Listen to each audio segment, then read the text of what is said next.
Hi friends, आप लोग को स्वागत है आपके यूट्यूब चैनल एडू हम सफ़र सफलता की ओर। आज हम आप लोगों के लिए टेस्ट नंबर 3 जो बिहार दरोगा का प्री का टेस्ट है, ज्ञान बिंदु जीएस एकेडमी द्वारा जो ऑर्गेनाइज कराया जाता है डेली, उसका हम डिस्कशन लेके आए हैं। आइए देखते हैं इसका पहला क्वेश्चन है, भारत में गठित पहली सहकारी समिति थी, तो इसका आंसर साख समिति हो जाएगा। अगला क्वेश्चन है, भारत के संसदीय शासन व्यवस्था में दो अस्थायी सदनों के नाम बताएं। इसमें आपको दिया गया है कि राज्यसभा और राज्य के विधानसभा ये अस्थायी सदन है, लोकसभा और राज्यसभा के विधान परिषद, राज्यसभा और राज्यों के विधान परिषद, लोकसभा और राज्यों के विधानसभा। तो इसका आंसर आपको डी हो जाएगा। अगला क्वेश्चन है 3 नंबर, निम्नलिखित राज्य और उसके संबंधित मुख्यमंत्रियों का मिलान करें जो भारत के प्रधानमंत्री बने। जो पहले मुख्यमंत्री रह चुके थे, बाद में प्रधानमंत्री बने, उसका सूची दिया है, तो बताना है। तो पीवी नरसिम्हा राव जो थे वो आपको आंध्र प्रदेश के सीएम रह चुके थे। मोरारजी देसाई जो थे वो बम्बई के रह चुके थे। उसके बाद एच डी देवगौड़ा जो थे, एच डी देवगौड़ा आपको कर्नाटक के थे। उसके बाद चौधरी चरण सिंह उत्तर प्रदेश को और नरेंद्र मोदी गुजरात को। तो इसका आंसर हो जाएगा 2, 5, 4, 1, 3। तो ये ऑप्शन किस में है? आपको डी में है। अगला क्वेश्चन है, मिलाइए और सूची के नीचे दिए गए कूट के सहायता से सही उत्तर का चयन कीजिए। तो सूची 1, सूची 2 दिया गया है। इसमें आपको ग्राम पंचायत का गठन जो अनुच्छेद 40 में है, समान आचार संहिता जो है वो आपको अनुच्छेद 44 में होता है। उसके बाद कृषि और पशुपालन आपको अनुच्छेद 48 में हो जाएगा। और उसके बाद न्यायपालिका और कार्यपालिका का पृथकीकरण किस में होता है? तो ये आपको 50 में होता है।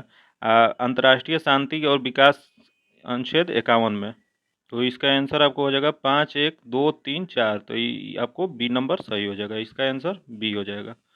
अगला क्वेश्चन है, किस संविधान संशोधन द्वारा मेघालय राज्य को स्वायत्त प्रदेश का दर्जा दिया गया? तो यह आपको दिया गया था 22वां संवैधानिक संशोधन के द्वारा। 10वां संवैधानिक संशोधन के द्वारा क्या आया था जो 1960 में ये दादर और नगर हवेली को मिला था। और उसके बाद 14वां जो संवैधानिक संशोधन था इसका 1963 में पुडुचेरी को मिला था। हो गया। अगला क्वेश्चन है, निम्नलिखित में से भारतीय राज्यों का उनके निर्माण के अनुसार कालानुक्रम बताएं तथा अंत में दिए गए कूट का प्रयोग करते हुए सही उत्तर का चयन करें। तो इसमें देखना है कि क्या हुआ था। तो गठन दिया गया है कि छत्तीसगढ़ गठन कब हुआ था। छत्तीसगढ़ आपको गठन हुआ था 1 नवंबर 2000 को। उसके बाद यहाँ दिया गया झारखंड, झारखंड का भी गठन 15 नवंबर 2000 को हुआ था। 2000 में ही एक और राज्य का गठन हुआ था जो कि 9 नवंबर 2000 को उत्तराखंड का गठन हुआ था। फिर यहाँ आंध्र प्रदेश जो दिया है 1987 में गठन हुआ था। और उसके बाद सिक्किम दिया है जो 1976 में गठन हुआ था। तो इसका आपको आंसर हो जाएगा बी, 4, 2, 1, 3। अगला क्वेश्चन है, किसने कहा था एक अच्छा नागरिक एक अच्छा राज्य बनाता है और बुरा नागरिक एक बुरा राज्य बनाता है? तो ये कथन है जो ये अरस्तु का कथन है। अगला क्वेश्चन है, हाल ही में किस देश ने नई दिल्ली में अंतर्राष्ट्रीय सौर गठबंधन समझौता पर हस्ताक्षर किया है? तो यह हस्ताक्षर जो किया है कांगो गणराज्य किया है। अगला क्वेश्चन है, गुजरात के किस शहर में 1 जनवरी 2023 को अपना पहला vitro fertilisation IVF mobile device मिला है? तो ये मिला है अमरेली है, गुजरात में अमरेली को मिला है। अगला क्वेश्चन है, 16 दिसंबर 2022 को नई दिल्ली में हॉकी विश्व ट्रॉफी का अनावरण किसने किया? ऑप्शन है पीयूष गोयल, अनुराग ठाकुर, धर्मेंद्र प्रधान और नरेंद्र मोदी। तो इसके जो हैं वो अनुराग ठाकुर हैं। अगला क्वेश्चन है, भारत के पहले निजी तौर पर विकसित रॉकेट का नाम क्या है? ये आपको विक्रम एस है, इसका आंसर सी हो जाएगा। अगला क्वेश्चन है, केंद्र शासित प्रदेश लद्दाख के नए उपराज्य के रूप में किसे नियुक्त किया गया है? ये नियुक्त आपको डॉक्टर BD मिश्रा को किया गया है, इसका आंसर सी हो जाएगा। अगला क्वेश्चन है, किस दिन को विश्व शाकाहारी दिवस के रूप में मनाया जाता है? तो शाकाहारी दिवस आपको 1 अक्टूबर को मनाया जाता है। अगला क्वेश्चन है, 108 इंडियन साइंस कांग्रेस का आयोजन किस शहर में किया गया? ये आयोजन नागपुर में किया गया था। अगला क्वेश्चन है, प्रवासी भारतीय सम्मान अवार्ड की घोषणा कर दी गई। इस बार यह अवार्ड कितने लोगों को दी गई? यह अवार्ड इस बार आपको 27 लोगों को दी गई है।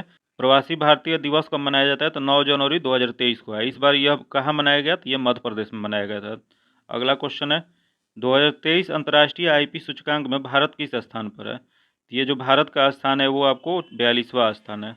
अगला क्वेश्चन है 17 number, from dependence to self reliance पुस्तक किसने लिखी है? तो ये पुस्तक डॉक्टर बिमल जलान ने लिखा है, इसका आंसर बी हो जाएगा। अगला क्वेश्चन है, सितंबर 2022 को पुलिस भर्ती में थर्ड जेंडर आरक्षण की घोषणा करने वाला पहला राज्य कौन बना है? तो ये पहला राज्य आपको कर्नाटक बना है। अगला क्वेश्चन है, अगस्त 2022 में दुनिया के सबसे ऊंचे रेलवे ब्रिज गोल्डन ज्वाइंट का उद्घाटन किया गया। यह ब्रिज किस नदी पर बना है? तो ये आपको चिनाब नदी पर बना है। अगला क्वेश्चन है, रक्षा मंत्रालय ने कितने संस्थानों सीमा सड़कों पर BRO कैफे स्थापित करने की मंजूरी दी है? तो ये जो मंजूरी मिला है वो 75 मिला है। अगला क्वेश्चन है 21 नंबर, विदेशों में UPI भुगतान की अनुमति देने वाला भारत की पहली फिनटेक कंपनी कौन सी है? तो ये आपको फिनटेक कंपनी जो है वो फ़ोनपे है। फ़ोनपे ने किया है। अगला क्वेश्चन है, भारतीय रेलवे ने 14 जनवरी 2023 को भारत और किस देश के बीच संबंधों को मजबूत करने के लिए भारत गौरव दिवस AC पर्यटन ट्रेन चलाने की घोषणा की है? तो ये आपको किया है नेपाल के साथ। अगला क्वेश्चन है 23 नंबर, अणु से परिचय द्वारा 1986 को कराया गया था। तो ये कराए थे विल्हेम ओस्टवाल्ड। तो इसका आंसर सी हो जाएगा। अगला क्वेश्चन है, समान द्रव्यमान संख्या लेकिन विभिन्न परमाणु क्रमांक वाले परमाणुओं को किसके रूप में जाना जाता है? तो ये जाना जाता है आपको आइसोबार के रूप में। इसका आंसर डी हो जाएगा। अगला क्वेश्चन है, वाशिंग सोडा किस प्रक्रिया से प्राप्त होता है? तो वाशिंग सोडा जो है वो आपको Na2CO3 के पुनः क्रिस्टलीकरण से होता है। इसका आंसर डी हो जाएगा। अगला क्वेश्चन है, निम्नलिखित में से किसके उत्सर्जन से संभारिक उत्पन्न होता है? संभारिक उत्पन्न होता है बीटा किरणों से। अगला क्वेश्चन है, किसी पदार्थ को उच्च सांद्रता से निम्न सांद्रता की ओर स्वतः गति करने की प्रक्रिया को क्या कहा जाता है? ये कहा जाता है आपको विसरण। आंसर सी हो जाएगा। अगला क्वेश्चन है, एक अम्ल तथा एक क्षारक के जलीय विलयन के लिए कौन सा कथन सत्य है? इसमें बताना है कौन सा कथन सत्य है। तो pH जितना उच्च होगा अम्ल उतना ही प्रबल होगा, जो कि ये गलत है। फिर उसके बाद pH जितना उच्च होगा अम्ल उतना ही दुर्बल होगा, ये सही है। उसके बाद pH जितना कम होगा क्षारक उतना ही प्रबल होगा, ये भी सही है। अब pH जितना कम होगा क्षारक उतना ही दुर्बल होगा, ये भी गलत है। तो इसका आंसर 2 और 3 सही है। तो कौन सा हो जाएगा? बी सही हो जाएगा ऑप्शन। अगला क्वेश्चन है, कार्बन नैनो ट्यूबस किसके द्वारा बनाई गई है? यह कार्बन नैनो ट्यूबस बनाया गया है आइजीमा के द्वारा। इसका आंसर बी हो जाएगा। अगला क्वेश्चन है, सूची दिया गया है यहाँ, सूची को सुमेलित करना है। तो देखते हैं, सूची 1 में भौतिक राशियाँ दिया है और यहाँ मात्रक दिया है। तो त्वरण का मात्रक क्या होता है? तो मीटर पर सेकेंड स्क्वायर होता है। तो इसका आंसर ये हो जाएगा। बल का क्या होता है? तो बल का आपको केजी मीटर पर स्क्वायर होता है। तो केजी मीटर पर स्क्वायर। कार्य का क्या होता है? तो कार्य का आपको जूल हो जाएगा। उसके बाद आवेग का क्या होता है? न्यूटन इंटू सेकेंड हो जाता है। तो इसका क्या हो जाएगा आपको? ये 3 4 1 2 हो जाएगा। एक समान वित्तीय गति है। तो एक समान वित्तीय गति आपको चाल अचर और वेग का चर होता है। ये आंसर डी हो जाएगा। अगला क्वेश्चन है, निम्न में से क्या आर्किमिडीज के सिद्धांत पर आधारित नहीं है? तो आर्किमिडीज के सिद्धांत पर जो आधारित नहीं है वो ओडोमीटर है। इसका आंसर डी हो जाएगा। अगला क्वेश्चन है, घड़ी में क्वार्ट्ज क्रिस्टल का कार्य निम्नलिखित पर आधारित है। तो घड़ी का क्वार्ट्ज क्रिस्टल जो है वो आपको पीजी इलेक्ट्रॉनिक प्रभाव पर आधारित होता है। इनका आंसर डी हो जाएगा। अगला क्वेश्चन है, निम्न में से प्रकार का प्रतिबिंब पर्दे पर प्राप्त किया जा सकता है? तो ये जो प्राप्त किया जा सकता है ये आपको वास्तविक और बड़ा किया जा सकता है, वास्तविक और छोटा किया जा सकता है। क्योंकि जो प्रतिबिंब पर्दे पे आता है वो वास्तविक होता है, अब बड़ा व छोटा दोनों होता है। लेकिन यहाँ ऑप्शन 3 में आभासी है और 4 में भी आभासी है। तो आभासी देख के ये गलत है। तो इसमें 2 ही सही है, जिसका आंसर आपको बी हो जाएगा। अगला क्वेश्चन है, एक टेस्ला किसके बराबर होता है? तो एक टेस्ला जो होता है वो 1 वेबर पर मीटर स्क्वायर के बराबर होता है। इसका आंसर सी हो जाएगा। अगला क्वेश्चन है, ग्रीन मफलर संबंधित है। तो ग्रीन मफलर जो है वो ध्वनि प्रदूषण से संबंधित है। अगला क्वेश्चन है, मानव जनित पर्यावरण प्रदूषण कहलाते हैं। तो ये प्रदूषण जो है वो एंथ्रोपोजेनिक कहलाते हैं। इसका आंसर डी हो जाएगा। अगला क्वेश्चन है, चेरनोबिल दुर्घटना संबंधित है। ऑप्शन है नाभिकीय दुर्घटना, भूकंप, बाढ़, अम्लीय वर्षा। तो ये संबंधित जो है वो नाभिकीय दुर्घटना से है, जो 26 अप्रैल 1986 को यूक्रेन में हुआ था। अगला क्वेश्चन है, भारत सरकार द्वारा घोषित ABC सूचकांक का संबंध किससे है? तो ABC सूचकांक का संबंध आपको स्वास्थ्य से है। इसका आंसर सी हो जाएगा। एरो परियोजना का संबंध किससे है? तो एरो परियोजना का संबंध आपको ये डाकघर के नई पहचान बनाने से है। डी आंसर हो जाएगा। अगला क्वेश्चन है, कस्तूरबा गांधी बालिका विश्वविद्यालय योजना का आरंभ किस वर्ष किया गया था? तो कस्तूरबा गांधी बालिका विश्वविद्यालय योजना का शुरुआत आपको 2004 में किया गया था। अगला क्वेश्चन है, निम्न में से कौन से कायांतरिक चट्टान का उदाहरण है? तो कायांतरिक चट्टान का उदाहरण यहाँ दिया गया ऑप्शन में सेल। अगला क्वेश्चन है, केंद्रीय इलेक्ट्रॉनिक अभियांत्रिक अनुसंधान संस्थान का मुख्यालय कहाँ है? ये मुख्यालय आपको पिलीनी राजस्थान में है। अगला क्वेश्चन है, मुरुगप्पा गोल्ड कप का संबंध किससे है? ये आपको हॉकी से संबंधित है। अगला क्वेश्चन है, पुस्तक बहुरूपी गांधी किसने लिखा था? ये बहुरूपी गांधी के लेखक जो हैं वो आपको अनूप बोधापाध्याय हैं। इसका आंसर। अगला क्वेश्चन है, जो कि अंतर्राष्ट्रीय परमाणु ऊर्जा एजेंसी IAEA की स्थापना किस वर्ष की गई थी? तो यह स्थापना 1957 में की गई थी। इसका आंसर डी हो जाएगा। अगला क्वेश्चन है, डफर जनजाति मुख्यतः किस राज्य में पाया जाता है? तो डफर जो पाया जाता है वो आपको केरल में पाया जाता है। अगला क्वेश्चन है, मेवाती नस्ल निम्न में से किससे संबंधित है? तो मेवाती नस्ल जो है वो गाय से संबंधित है। अगला क्वेश्चन है, ASCII का पूर्ण रूप क्या है? इसका पूर्ण रूप है American standard computer for information interchange. इसका आंसर बी हो जाएगा। अगला क्वेश्चन है, संविधान की व्याख्या से संबंधित सभी विवाद सर्वोच्च न्यायालय के पास जा सकता है, यह कैसे होता है? तो यह अपीलीय क्षेत्र अधिकार के अंतर्गत आता है। अगला क्वेश्चन आता है, न्याय पंचायत को विकास पंचायत से अलग रखे जाने की पेशकश किस समिति के द्वारा किया गया था? ये समिति जो थी वो अशोक मेहता समिति थी, जो कि आपको 1977 में आई थी। तो इसका आंसर बी हो जाएगा। अगला क्वेश्चन है, कुछ राज्यों को संघ के अनुदान की चर्चा किस अनुच्छेद में किया गया है? यह अनुच्छेद है 275। अगला क्वेश्चन है, निम्न में से कौन सी समिति लोकसभा के अधीन नहीं आती है? वो है स्वास्थ्य और परिवार कल्याण संबंधित समिति। इसका आंसर डी हो जाएगा। अगला क्वेश्चन है, निम्नलिखित में से कौन सा एक युग्म सुमेलित है? तो आपको इसमें देश दिया है और राजधानी दिया है, तो देखते हैं किसका कौन सा होगा। यहाँ पहला दिया है फिनलैंड, फिनलैंड का हेलसिंकी जो सही है। बेलीविया ला पाज सही है। इथोपिया लुसाका जो कि ये गलत है। आपको इथोपिया का क्या हो जाएगा? इथोपिया का होता है आदि सवावला। लुसाका किसका होता है? तो लुसाका होता है जाम्बिया का। तो ये आंसर गलत है, तो इसका आंसर सी हो जाएगा। यूक्रेन का कीव सही है। अगला क्वेश्चन है, निम्नलिखित प्रशांत महासागरीय द्वीपों में से कौन से मेलानेशिया द्वीप समूह से सम्मिलित है? तो मेलानेशिया द्वीप से जो संबंध है वो सोलोमोन द्वीप है। तो इसका आंसर ए हो जाएगा। अगला क्वेश्चन है, निम्नलिखित में से कौन सा मरुस्थल दक्षिण गोलार्ध में स्थित है? दक्षिण गोलार्ध में जो स्थित है वो कालाहारी स्थित है। अगला क्वेश्चन है 57 नंबर, निम्नलिखित समूहों में से किस एक के देश में से भूमध्य रेखा गुजरती है? यहाँ बताना है आपको जिस देश से भूमध्य रेखा गुजरती है। तो इसका आंसर हो जाएगा आपको बी, कोलंबिया, केन्या और इंडोनेशिया से गुजरता है। इसका आंसर बी हो जाएगा। अगला क्वेश्चन है, निम्नलिखित में से कौन सा युग्म सही सुमेलित है? तो गडजात पहाड़ी जो है ये आपको उड़ीसा में ही है। मांडव पहाड़ी महाराष्ट्र ना होकर ये गुजरात में है। तो इसका आंसर ये बी गलत है। बाकी नन्ना मलाई पहाड़ी आंध्र प्रदेश सही है। सेवराय पहाड़ी तमिलनाडु ये भी सही है। अगला क्वेश्चन है, जब भारतीय मानक समय की यमुनोत्तर पर अर्धरात्रि है उस स्थान पर सुबह का 6 बजता है, उस स्थान की अवस्थिति जिस यमुनोत्तर पर है वह क्या है? तो वो हो जाएगा 172 डिग्री 30 मिनट पूर्व हो जाएगा। इसका आंसर बी हो जाएगा।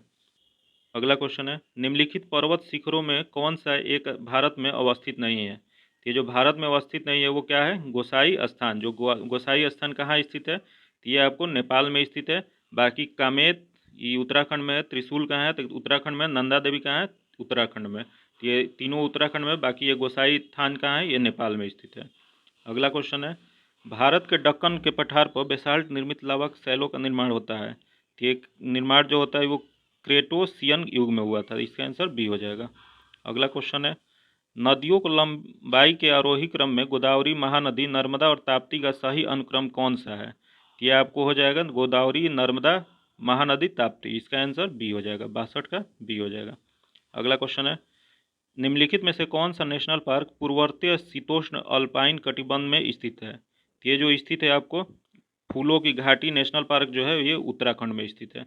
ये हो जाएगा।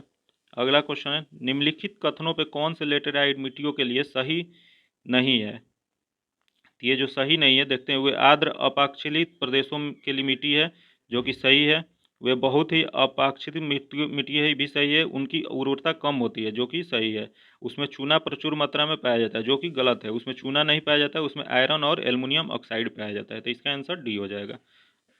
अगला क्वेश्चन है, टीम जोया की तुलना में, ये मैथ का क्वेश्चन है, इसका हम आगे क्वेश्चन का आंसर बता दे रहे हैं, आप लोग बना लीजिएगा इसको। देखिए ये आपको हो जाएगा 65 का आंसर हो जाएगा बी नंबर। अगला देखते हैं, 66 का आंसर हो जाएगा डी नंबर। 67 का आंसर हो जाएगा सी नंबर। फिर 68 का आंसर हो जाएगा आपको 68 का बी नंबर हो जाएगा। 69 का नंबर हो जाएगा आपको आंसर डी नंबर, पिता है इसका, पति। उसके बाद 70 का हो जाएगा डी नंबर। अगला क्वेश्चन है, मांगसाधुरा दर्रा किस राज्य में अवस्थित है? तो ये जो दर्रा है ये आपको स्थित है कहाँ? तो ये उत्तराखंड में स्थित है। अगला क्वेश्चन है, बाइसन राष्ट्रीय उद्यान किस राज्य में है? बाइसन राष्ट्रीय उद्यान आपको त्रिपुरा में पड़ेगा। अगला है, शुक्राणु और अंडाणु का निर्माण कहाँ होता है? तो ये मियोसिस द्वारा होता है। अगला क्वेश्चन है, निम्नलिखित में से कौन से पौधे का बाह्य त्वचा का कार्य नहीं है? तो जो पौधे का बाह्य त्वचा का कार्य नहीं होता है उसमें देखते हैं, पौधे का संरक्षित रखना जो कि उसका कार्य है, रोमों की सहायता में वायु की स्थिर रोधन परत तैयार करना ये भी सही है, वाष्पोत्सर्जन को नियंत्रित करना ये भी सही है, प्रकाश संश्लेषण करना जो कि ये कार्य नहीं है। ये कार्य किसका है? तो ये पत्तियों का कार्य होता है। अगला क्वेश्चन है, यहाँ सूची दिया गया है, इसको मिलान करना है। सूची है, सूची 1 की सूची 2 से सुमेलित कीजिए, जो कि नीचे दी गई कूट का प्रयोग करके उत्तर सही देना है। सूची 1 दिया है, ये रोग दिया है, और रोग कैसे होता है ये दिया है। तो आपको ये हो जाएगा, हैजा जो होता है, हैजा आपको ब्रीवियो क्लोरी से होता है। फिर प्लेग हो जाएगा आपको पास्चुरेला पौष्टिक से है। तपेदिक कैसे होता है? तपेदिक आपको माइकोबैक्टीरियस ट्यूबरकुलोसिस से होता है, तो ये भी हो जाएगा। टाइफाइड कैसे होता है? तो आपको सल्मोनेला ट्राइफिंग से होता है। तो इसका आंसर हो गया 3 4 2 1। तो क्या हो जाएगा? 3 4 2 1 ए में दिया गया था, ये आंसर हो जाएगा। अगला क्वेश्चन है, निम्नलिखित में से कंपोजिटी कुल का पौधा है? तो कंपोजिटी कुल का पौधा आपको हो जाएगा ये सूरजमुखी हो जाएगा। अगला क्वेश्चन है, डीएनए परीक्षण किया गया था? तो ये हो जाएगा डॉक्टर एलेक जेफ्रिक द्वारा, तो इसका आंसर ए हो जाएगा। अगला क्वेश्चन है, प्रसव के बाद माँ के स्तनों से कुछ दिनों तक गाढ़े पीले रंग का दूध का स्रावन होता है, जिसे किस नाम से जाना जाता है? तो इसको हम लोग कोलोस्ट्रम से नाम से जानते हैं, तो इसका आंसर बी हो जाएगा। अगला क्वेश्चन है, जब कम उम्र के बालक बालिकाओं में लैंगिक हार्मोन की अति सक्रियता के कारण लैंगिक लक्षण विकसित होने लगते हैं, इस अवस्था को हम लोग क्या कहते हैं? तो इस अवस्था को प्रकाशीय ब्लूबर्टी कहते हैं, इसका आंसर डी हो जाएगा। अगला क्वेश्चन है, मेलाटोनिक हार्मोन का उत्सर्जन किस ग्रंथियों द्वारा होता है? तो मेलाटोनिक का उत्सर्जन होता है पीनियल ग्रंथि से होता है। अगला क्वेश्चन है, प्रजनन का वह विधि जिसमें बिना निषेचन का अंडा वृद्धि करके वयस्क बन जाता है कहलाता है? इसे हम लोग कहते हैं पैंथ्रियोजेनेसिस, ये हो जाएगा आंसर सी। अगला क्वेश्चन है, सुमेलित कीजिए और सूची के नीचे दिए गए कूट को प्रयोग करके सही उत्तर चुनिए। इसमें सूची दिया गया है, सूची में उसका उपनाम दिया गया है, तो मिलाना है कि उस किसको किस नाम से जानते थे हम लोग। तो अशोक को प्रियदर्शनी कहा जाता था, और समुद्रगुप्त को पराक्रम कहा जाता था, चंद्रगुप्त द्वितीय को विक्रमादित्य कहा जाता था, और स्कंदगुप्त को क्रमादित्य कहा जाता था। तो इसका आंसर हो जाएगा आपको 2 1 4 3। तो ये 2 1 4 3 किस में दिया गया है? तो इसी में है, इसका आंसर सी हो जाएगा। आगे क्वेश्चन है, निम्न में से कौन सा मिलान गलत है? इसमें देखना है कि कौन सा गलत है। आपको हो जाएगा लोथल जो कि नाव के चित्र मॉडल सही है, फिर चनहुद्रो अलंकृत हाथी ये भी सही है, फिर आपको बनवाली जौ के लिए प्रसिद्ध है ये भी सही है, सुरकोटदा धान की भूसी जो कि ये गलत है, यहाँ सुरकोटदा नहीं होगा, ये क्या हो जाएगा? तो ये लोथल या रंगपुर हो जाएगा, तो इसका आंसर डी गलत है। अगला क्वेश्चन दिया है, राजा की देवी उत्पत्ति का सिद्धांत सर्वप्रथम किस ब्राह्मण ने मिलता है? तो आपको ये जो मिलता है वो ऐतरेय ब्राह्मण ग्रंथ से मिलता है, इसका आंसर 84 का बी हो जाएगा। अगला क्वेश्चन है, अनंतवाद सिद्धांत है? तो अनंतवाद सिद्धांत जो है वो बौद्ध दर्शन से संबंधित है, इसका आंसर सी हो जाएगा। अगला क्वेश्चन है, शाहजी ने किससे पूना का जागीर प्राप्त किया था? ये शाहजी जो थे वो आदिल शाह से प्राप्त किए थे, इसका आंसर बी हो जाएगा। अगला क्वेश्चन है, सैयद उस सलातीन का उपाधि किसने धारण किया था? ये आपको फिरोज शाह तुगलक ने धारण किया था। अगला क्वेश्चन है, बंगाल विभाजन के विषय में किसने कहा था विभाजन हमारे ऊपर बम की तरह गिरा है? तो ये सुरेंद्रनाथ बनर्जी ने कहा था। अगला क्वेश्चन है, भारतवर्ष का सर्वप्रथम किसान आंदोलन कौन सा था? तो ये किसान आंदोलन जो था ये आपको हो जाएगा बिजौलिया का आंदोलन। अगला क्वेश्चन है, ट्वाइस टोटल रिवॉल्यूशन नामक पुस्तक किसके द्वारा लिखी गई थी? ये जयप्रकाश नारायण द्वारा लिखी गई थी, इसका आंसर ए हो जाएगा। अगला क्वेश्चन है, निम्नलिखित में से कौन से बीड़ा का एक कुशल वादक थे? तो बीड़ा के सबसे कुशल वादक औरंगजेब थे। तो इसका आंसर बी हो जाएगा। अगला क्वेश्चन है, इसमें बताना है कि विद्रोह दिया है और प्रभावित क्षेत्र दिया है, इसमें से कौन सा गलत है। यहाँ सुमेलित नहीं है बताना है, तो इसमें कौन सा गलत है वो बताना है। आइए देखते हैं, इसमें आपको हो जाएगा फकीर विद्रोह जो बंगाल में सही है। उसके बाद मोपला विद्रोह मालाबार जो कि भी सही है। उसके बाद तोभांग आंदोलन जो कि असम में दिया गया है, ये असम में ना होकर ये बंगाल के क्षेत्र में था, तो ये इसका आंसर आपको सी हो जाएगा। बाकी रामोसी विद्रोह पश्चिम घाट ये सही है, तो इसका आंसर सी हो जाएगा। अगला क्वेश्चन है, भूमिगत आंदोलन किस गांधीवादी आंदोलन से जुड़ा हुआ है। तो भूमिगत आंदोलन जो था भारत छोड़ो आंदोलन से संबंधित था। उस समय भारत छोड़ो आंदोलन 1920 में जो चला था, उसी के समय भूमिगत आंदोलन ये उषा मेहता के द्वारा चलाया गया था। अगला क्वेश्चन है, मदन मोहन मालवीय को महामना की पदवी किसने दी थी। मदन मोहन मालवीय की महामना की पदवी जो थे वो महात्मा गांधी ने दिया था। अगला क्वेश्चन है, निम्नलिखित तमिल ग्रंथों में से किसे लघु वेद की संज्ञा दिया गया है। तो लघु वेद की संज्ञा आपको कूलर को दिया गया है, इसका आंसर डी हो जाएगा। अगला क्वेश्चन है, भारत में किस राजनीतिक संगठन की स्थापना 1938 में हुई थी, उसका नाम। इसका आंसर हो जाएगा जमींदारी एसोसिएशन, डी हो जाएगा। अगला है, साबुन ग्रीज को हटाता है, तो ये पैसीकरण द्वारा हटाता है, सी आंसर हो जाएगा। अगला क्वेश्चन है, कार्बन टैक्स लगाने वाले विश्व का प्रथम देश कौन सा है। तो कार्बन पर टैक्स लगाने वाले पहला देश आपको हो जाएगा ये न्यूजीलैंड, न्यूजीलैंड द्वारा लगाया गया है। अगला है, किस शासक का काल रोमन सभ्यता के स्वर्ण काल कहा जाता है। तो ये अगस्टन को कहा जाता है। अगला क्वेश्चन है, इटली में फास्टिक पार्टी की गठन कब हुआ था। तो ये 1919 में हुआ था। अभी तक मेरे चैनल को सब्सक्राइब नहीं किया तो सब्सक्राइब कर लीजिएगा, तभी अगले वीडियो का आपको नोटिफिकेशन प्राप्त होगा। और वीडियो अच्छा लगा हो तो लाइक कीजिएगा, दोस्तों के साथ शेयर कीजिएगा, ज़्यादा से ज़्यादा शेयर कीजिएगा क्योंकि बहुत से दोस्तों को इससे लाभ हो। फिर मिलते हैं आपसे अगले वीडियो में, तब तक के लिए धन्यवाद। जय हिंद।